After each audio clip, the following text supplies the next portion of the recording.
let's just jump right into it. We all hear those incredible stories of medical marvels, right? The life-saving surgeries, the breakthrough treatments, those intense moments when a patient pulls through the absolute worst.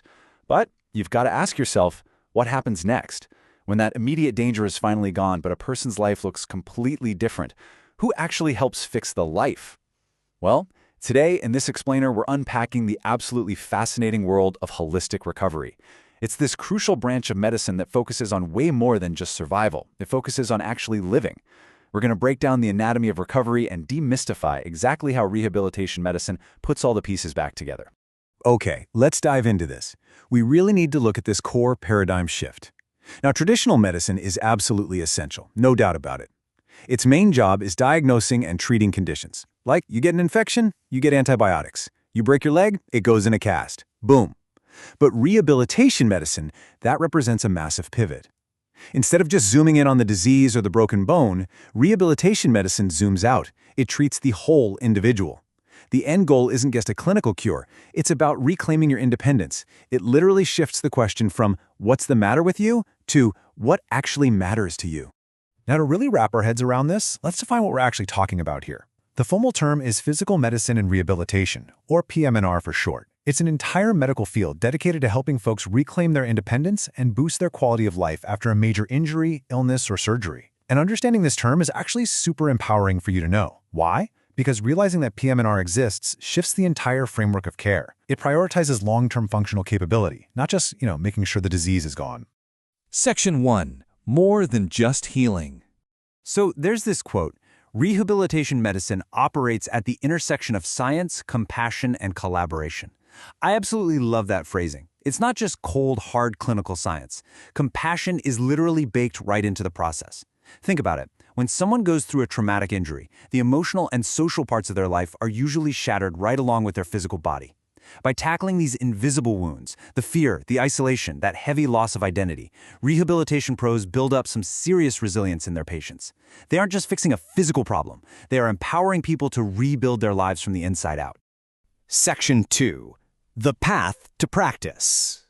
Let's move to and see how this builds for the folks actually doing the work. Because stepping into this space isn't just picking a career, it really is a calling. Getting there requires this relentless trifecta: education, certification, and continuous learning. Step 1, you've got the educational foundation. We're talking rigorous, advanced degrees covering anatomy, kinesiology, and psychology. It's a lot. Step 2 is licensure and certification. Getting those base credentials is a given, but a lot of these practitioners go even further, grabbing specialized certifications in things like dry needling, aquatic therapy, or new assistive tech. And finally, step 3, continuous learning. Healthcare changes fast, right? So through groups like the APTA or AOTA, these pros are always digging into lifelong research to make sure you get the most cutting-edge care out there. But here's the thing. You can have all the advanced degrees in the world, and it won't matter a bit without crucial soft skills. Excellent communication and deep, genuine empathy for patients from all walks of life, those are absolutely non-negotiable. You have to be able to connect with people on literally the worst day of their lives. On top of that, it's a huge team effort, so interdisciplinary collaboration is key.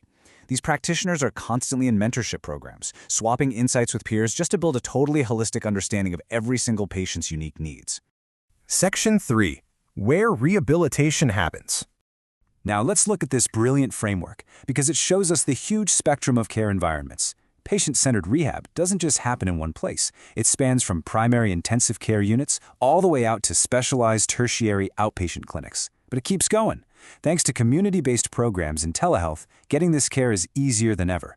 Rehab professionals are expanding accessibility and ensuring continuity of care by reaching patients remotely. That means you've got support everywhere, from a specialized hospital bed right into the comfort of your very own living room. Section 4. The Rehabilitation Dream Team. All right, let's pick up the pace of it here, because modern recovery is this massive collaborative symphony. It takes a whole interdisciplinary team working in perfect harmony. First up on the roster, we have the orthopedic doctors, or physiatrists. Think of the physiatrist as the conductor of the orchestra. They are the team leaders taking that 10,000-foot view to craft a totally individualized treatment plan. They coordinate the care, making sure all the moving parts, the therapies, the medications, the timelines, lock perfectly together into one cohesive roadmap to recovery. Next up, the physical therapists, or PTs. These are your movement experts. Through targeted exercises and manual therapy, They are all about restoring your strength and physical function. Simply put, if you've been stuck in a hospital bed after a major trauma, your PT is the one putting in the grueling work to get you back on your feet, so you can actually walk from your bed to the kitchen. And this is where it gets really interesting, because the occupational therapist, or OT, steps in exactly where the PT leaves off. People mix these two up all the time, but here's the trick. If the PT helps you walk to the kitchen, the OT is the one who helps you actually cook a meal once you're in there. OTs are completely focused on helping you relearn those essential daily skills. Cooking, getting dressed, personal hygiene. It's all about one vital goal: restored autonomy. Keeping that momentum going, we absolutely have to talk about speech-language pathologists, or SLPs. Their role is so critical, and honestly, it gets overlooked way too often. After a stroke, a traumatic brain injury, or a huge surgery, patients can lose the ability to speak clearly or even swallow safely. That's where SLPs step in. They tackle these complex communication and swallowing disorders. They literally give patients their voice back and make sure they can eat safely, which is obviously a pretty huge deal for functional recovery. Rounding out our dream team, we have the rehabilitation psychologists. We said earlier that recovery is physical, emotional, and social, right? Well, the rehab psychologist is there to guide patients through the massive mental hurdles of this whole process. Let's be real. Rehabilitation is a grueling marathon. It's painful, it's frustrating, and it is flat out exhausting.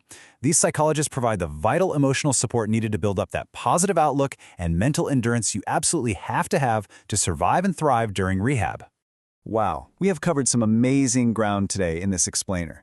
We've seen exactly how rehabilitation medicine flips the script from just treating a disease to treating the whole human being. We looked at the intense education it takes, the diverse places where this care happens, and that entire symphony of professionals, from physiatrists to OTs to psychologists, who make it all possible. It's just a remarkable field. So I want to leave you with one final thought to ponder. Knowing what you know now about this deeply holistic, interdisciplinary care, if recovery is a team sport, who will you want on your roster? Thanks for joining me today. Keep asking those questions, and I'll catch you in the next one.